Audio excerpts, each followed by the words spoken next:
Good evening and welcome to this edition of the Evening News for today, Saturday, March 26, 2022. I am Timothy Jaikra and thank you for tuning in. In the headlines, parents' guarantees being negotiated with operators will protect entire STABROEK block, says JAGDEO. MARAD has only 6 marine surveyors to monitor over 2,000 vessels.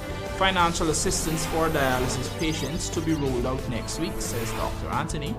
Residents in Riverine Communities at risk of getting sick from untreated waters, says Region 6 doctor. And TUCVILLE teen arrested after 37 pounds of ganja found under her bed. Now for the news in detail.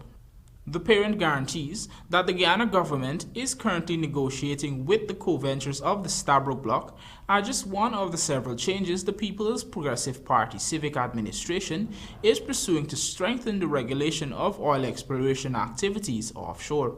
Gerald Bryan has our lead story tonight.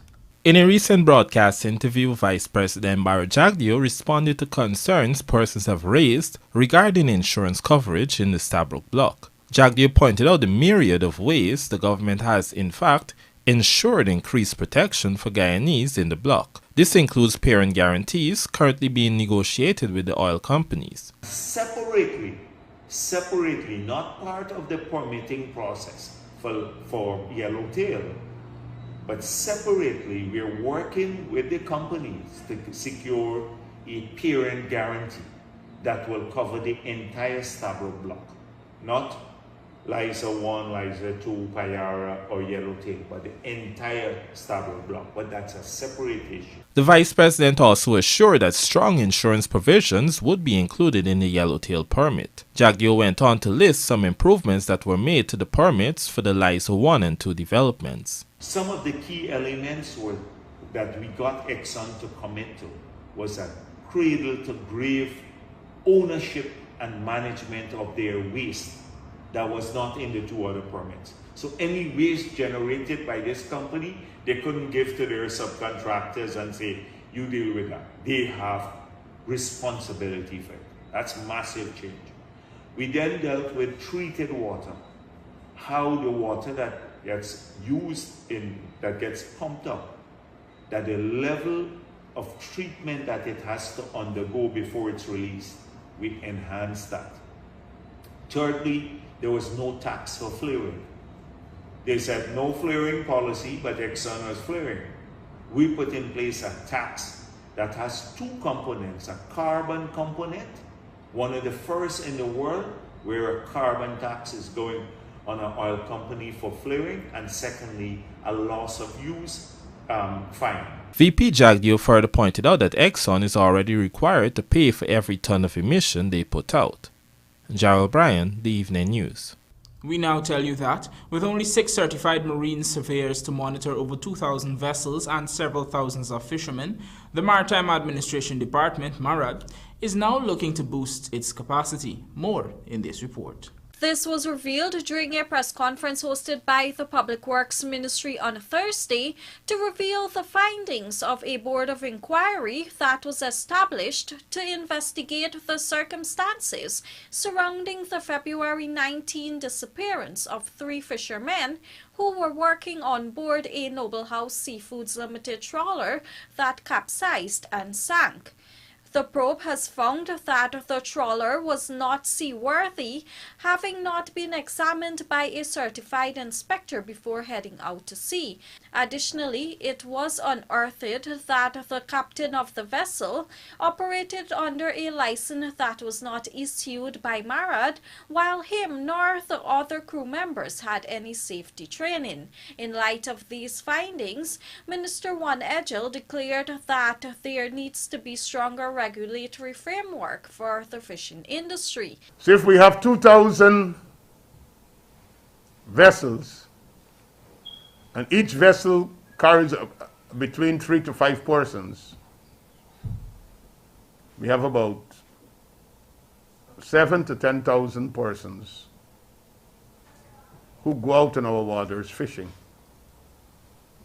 And that brings support and livelihood to at least 50,000 persons. This is not a small matter. So things that were overlooked before, we have to look into now. Things that were taken for granted before, we have to look into it now. While the minister has ordered MARAD to enhance its monitoring of operators within the fishing industry, both big and small, the department presently has only about 6 certified marine surveyors to conduct these inspections across the country. Survey of ships, so six in effect basically, to service the country. Nevertheless, Director General of MARAD, Stephen Thomas, indicated that plans are in place to increase this capacity to strengthen its monitoring of activities in the fishing industry and its operators. Well, given Minister instructions, definitely we'd have, because in addition to the fishing vessels, we have a large merchant fleet to service, and so definitely, yes. Meanwhile, the Board of Inquiry was also instructed by Minister Edgell to examine MARAD's systems and make appropriate recommendations to improve its operations. Reporting for the Evening News, Vanu Manikchand. The government of Guyana, in its 2022 budget, has allocated approximately $180 million to alleviate the burden of expensive dialysis treatment for persons with chronic kidney diseases. From next week, this assistance will be distributed to patients across the country. Rupasina Ryan has the details. This was announced by Minister of Health Dr. Frank Anthony on Friday. He said the initiative will be rolled out in the coming week, providing $600,000 annually per patient on dialysis treatment. As such, the health minister is urging persons to visit the Ministry of Health and get registered as soon as possible. So the government has started an intervention where we are going to offer to dialysis patients 600,000 Guyana dollars per annum to assist them with dialysis treatment. So we're right now in the process of registering those patients. So anyone who knows of anybody who needs dialysis can get them to register with the ministry. We have an ad in the newspaper, we have ads on social media, on the ministry's Facebook page and so forth, so you can get the details, the numbers, and so that you can call. But we want people to first come in, get themselves registered.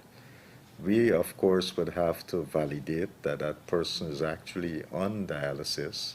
The health minister said even with a number of non-governmental organizations providing dialysis to patients and subsidizing the cost, it remains a challenge, especially for persons receiving dialysis 3 times per week. So right now there are a number of persons who require dialysis, and generally these persons would have end-stage renal failure. So most of these persons would have been vetted by their physicians and would have been placed on dialysis. The challenge, however, is that persons are not able to pay for their dialysis treatment. There are a number of non-governmental organizations that are providing dialysis, and while they have tried to subsidize the costs, it is still challenging for someone who would have to get dialysis at least 3 times per week.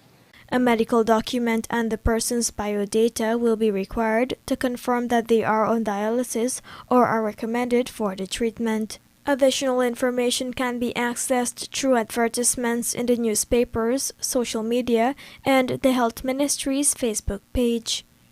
Rupa Sinarain, The Evening News. Ranks from the police narcotics branch this morning arrested a 19-year-old female after a quantity of cannabis was found hidden under her bed. It has been reported that based on information received, the officers went to the home of the suspect, who is a marketing clerk of Perry Street, TUCVILLE, Georgetown, where searches were conducted on the premises. During those searches, detectives found under the teenager's bed 2 brown boxes containing several rectangular brown duct tape parcels. Upon examination of those parcels in her presence, a quantity of leaves, seeds, and stems suspected to be cannabis sativa were found. The young lady was told of the offense committed, arrested and escorted to the narcotics branch along with the cannabis, which was weighed and amounted to 37.70 pounds or 17.1 kilograms. The teenager remains in custody, pending charges as investigations continue. Coming up on the other side of the break, residents in Riverine Communities at risk of getting sick from untreated waters, says Region 6 doctor. Please stay tuned.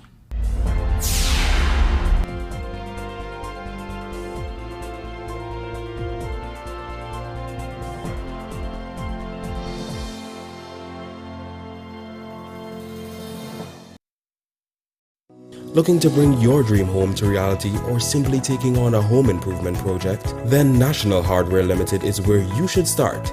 Let us put that touch to your home.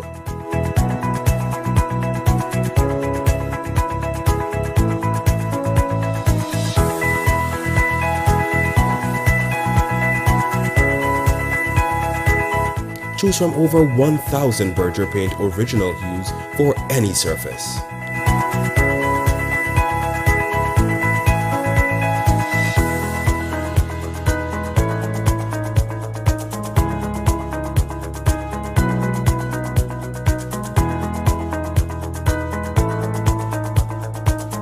We are known for our trusted brands such as Westinghouse, Philips, Satco, Rubbermaid, Pyrex, Gibson Home, and so much more.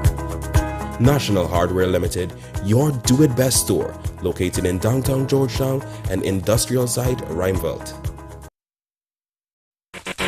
Moving, lifting, or bending, whatever the job, we at Sylvie's Variety Store have the right tools to make it happen. Pallet jacks and hand trucks for bonds and industrial sites, easy pickup and convenient maneuvers. Chain hoist from Roughneck and Northern Industrial, the perfect solution to lifting heavy objects. And then there's the 12-ton and 16-ton hydraulic pipe benders from 1/2 to 2 inch. We also stock the shop press machine from Northern Industrial. Sylvie's Variety Store stocks the tools to make it happen.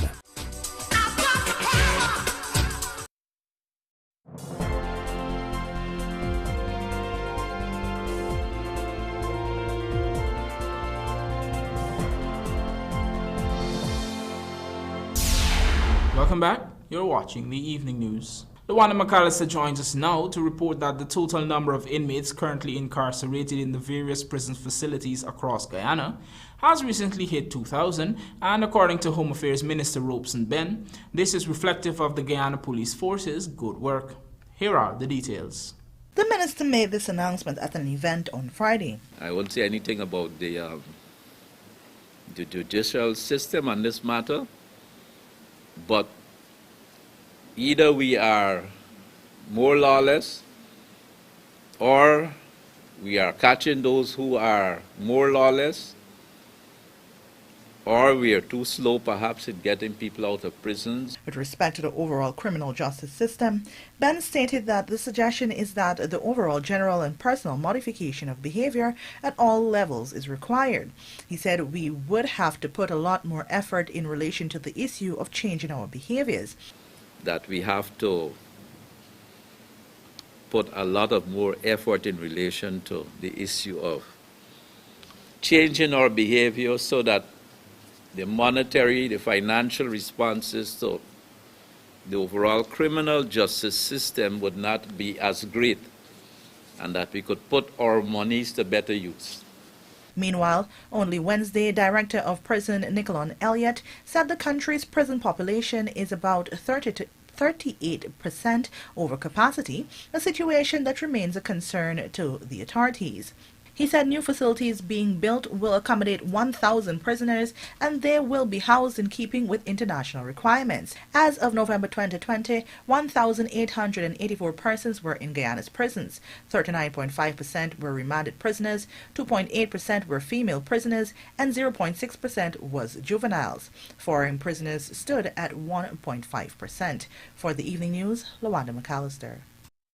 We now tell you that several agencies attached to the Agriculture Ministry on Friday signed 32 contracts totaling over $2 billion for the construction and rehabilitation of several pump stations and drainage structures, the procurement of critical machinery, and the maintenance of several canals across the country.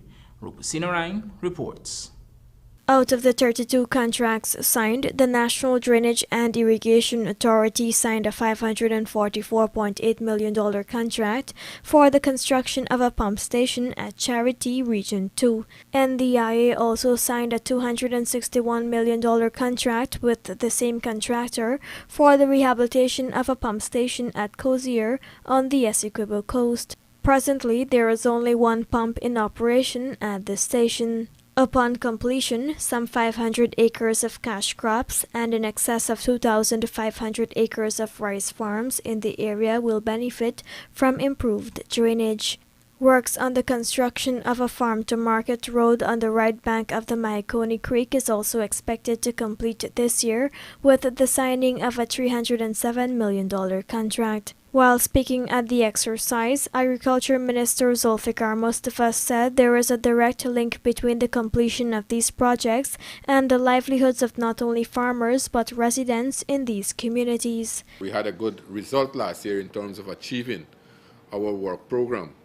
We were able to achieve close to about 94% of our work program. As a matter of fact, not close, 94+% of our work program.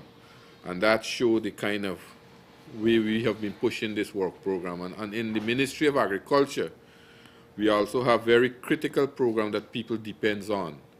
So when our agency execute a program, there are a number of persons that will benefit and that depend on the program for their livelihood. For example, DNI, the DNI system in the country, we know for a fact not only farmers depend on the DNI system, but residents too. So when there are heavy rainfall, people call on the Ministry of Agriculture through the NDIA. When there are drought, people call on the Ministry of Agriculture that they need irrigation. So you could see the linkage that we have in terms of the importance of this sector. Contracts were also signed for the construction of drainage structures in Friesland, West Bank, Demerara, the rehabilitation of secondary channels in number 50 to 52, the supply and delivery of agro-processing equipment for the New Guyana Marketing Corporation's Parica packaging facility, and the supply and delivery of laboratory equipment and 6 new ATVs for NARI. As the Guyana Police Force continues to battle with reckless behaviors of minibus drivers and conductors on the roadways, the United Minibus Union is advocating for stricter penalties to be put in place for those operators who break the laws. Lawanda McAllister joins us again with the details. On Friday, President of the Minibus Union, Eon Andrews, reiterated the body's condemnation of the reckless behavior by drivers and conductors, noting that there must be stricter penalties to curb this. According to Andrews, only recently the union was involved in an exercise training drivers on how to operate when delivering a service to the public. But despite this, he said they are still faced with widespread misconduct.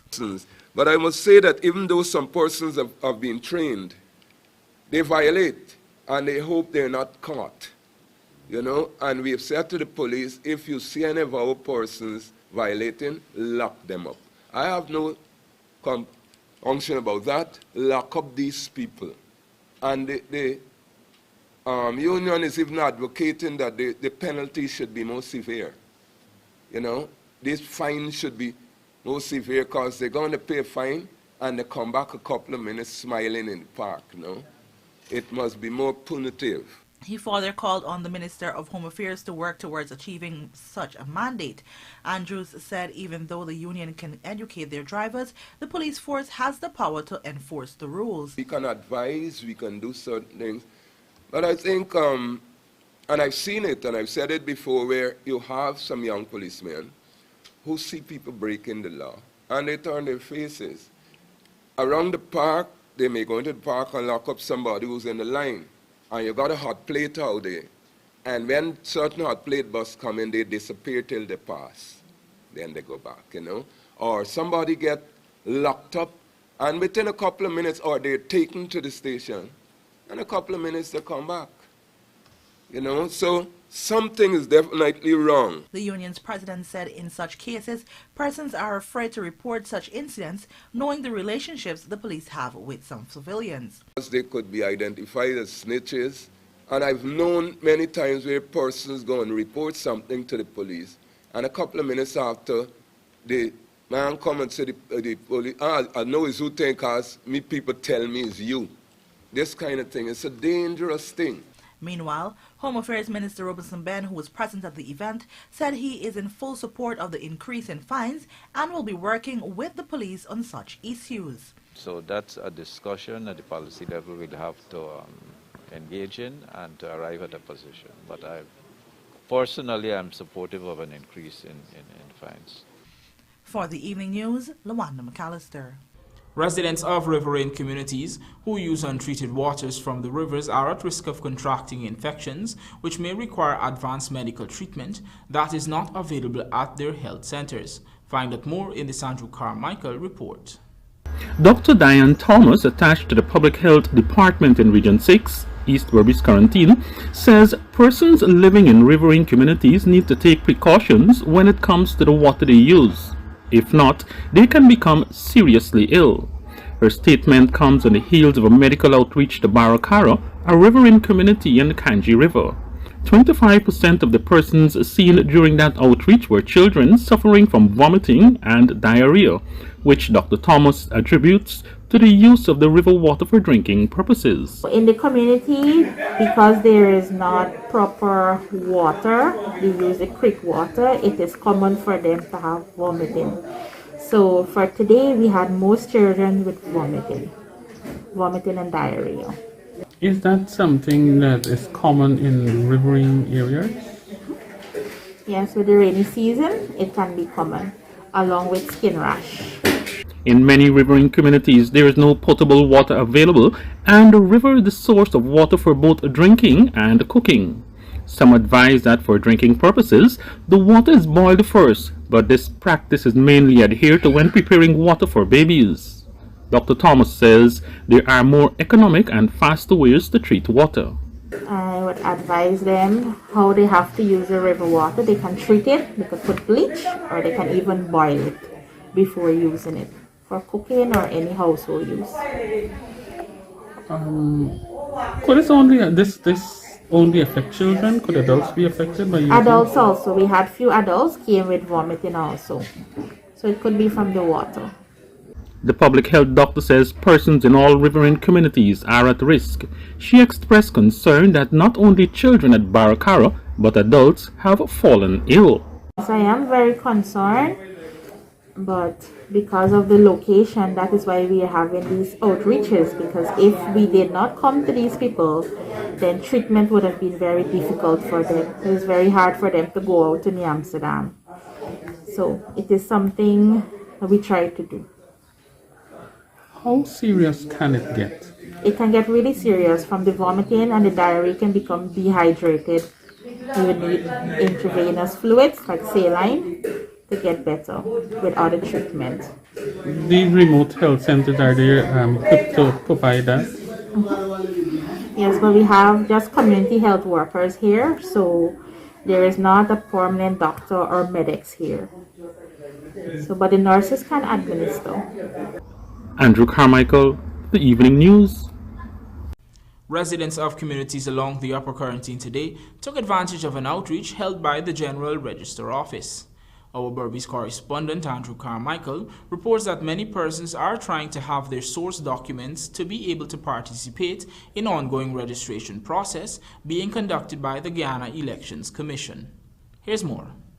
The outreach was held at Riverton Municipal Office and offered services pertaining to births, deaths, marriage, late and overseas registration, as well as any queries or concerns. Registrar General Raymond Collins explained that the outreach is part of what the GRO does. He pointed out that the aim is to ensure that the primary source document is in the hand of citizens, especially with the continuous registration exercise by the Guyana Elections Commission (GECOM), which goes until May 29. The outreach also allowed for persons to apply for certificates of death of a deceased relative. We are ensuring that persons who were never registered, that they have an opportunity to register.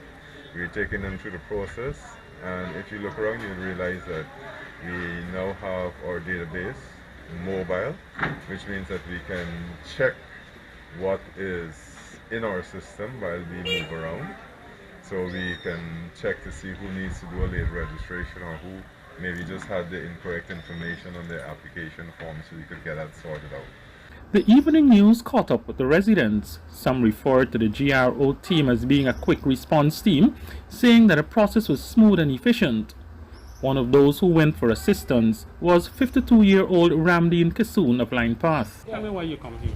For birth certificate and ID card. You didn't have birth certificate? Last. How long? Long years. Don't tell me that I'm going to wait till thing. No, can't never. Don't put in front and don't rectify you for the birth certificate. And what about the ID card? The ID card, they don't tell me what I get. Birth certificate. They apply already, but he never come. How many came here, you told them what they told you? I just get on the paper, I get to the ground for register. Me from 79, the house was burned down from 79. Everything gone. We don't have nothing. No document. I'm going to send me that now for them children. Me take from me and my husband and my 4 sons there. But me can't remember my daughter one and then my grandchildren. So I'm going to send she now for come. We came for a birth certificate, like pulling for a new one. And my family died, I need to get a certificate. And our child supposed to go to school nursery this year. She didn't have a birth certificate. 2 years, we full or not now, we don't get any. And so I come, I feel comfortable because no push around, nothing. You come, everything goes so nice. I came here this morning and it was a very smooth process. No push around, no long waiting. As you came, they deal with you immediately. And this is a very good initiative to get the GRO officials to come out into the region. Not letting it to the post office alone. You fill the form, you drop it in, you don't know if you will receive a form. But this is a really good initiative. It was very smooth, and any problem you have with your birth certificate, your marriage certificate, you could look for their schedule and you come out. It is very, very quick response team here, and they are doing a really great job. I came in like with 10 applications, 10 birth certificate and 10 marriage certificate forms. I'm assisting the community where I am. Also, they already dealt with 10 of those applications. In less than 15 minutes, I am getting response. Andrew Carmichael, The Evening News. We will now take a look at the bridge reports. There is no scheduled retraction at the Demerara Harbour Bridge for Sunday, March 27, 2022. However, the Berries River Bridge is expected to be closed at 12 hours 45 on Sunday, March 27, 2022 for a period of 1.5 hours. Guyana leg of Queen's Baton Relay commences today. KKR thrashed CSK in Tata IPL 2022 opener. This and more coming up in the Sportscast sponsored by Marcorp.